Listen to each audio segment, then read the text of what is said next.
Time బాగలేనప్పుడు జ్యోతిష్యం అనేది అంధకార బంధురంలో ఉండేటువంటి వ్యక్తులకు సంబంధించినటువంటి జ్యోతి లాంటి వెలుగునిచ్చేటువంటి శాస్త్రం జ్యోతిష్య శాస్త్రం. ఎలాగైతే మనకు కాలో చెయ్యో విరిగినప్పుడు దాని సీరియస్‌నెస్ ఏంటి అని తెలుసుకోవడానికి ఎక్స్‌రే తీసుకుంటామో, అట్లనే మన జాతకం బాగాలేదు అని చెప్పేది లగ్న కుండలి. మనం పుట్టినటువంటి సందర్భంలో నవగ్రహాలు ఎలా ఉన్నాయి, రాశి ఫలాలు ఎలా ఉన్నాయి అని తెలియజేసేదే లగ్న కుండలి. లగ్న కుండలి ద్వారా తెలుసుకున్నప్పుడు మన గ్రహాలు ఏ ఏ గోచారం అంటే గ్రాచారం, గోచారం 2 ఉంటాయి.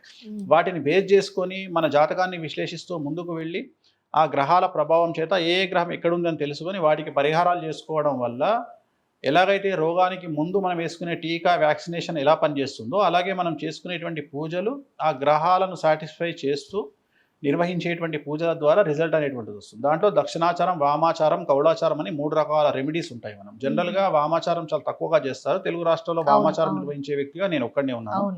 సో దక్షిణాచారం ఉంటుంది, కౌళాచారం కూడా ఉంటుంది. 3 ఆచారాల్లో రిజల్ట్ను తొందరగా తెచ్చుకునేది వామాచారము, కౌళాచారం. దక్షిణాచారం అనేది రిజల్ట్ స్లోగా వస్తుంది. సో ఇది ఖచ్చితంగా రిజల్ట్ అనేది ఉంటుంది.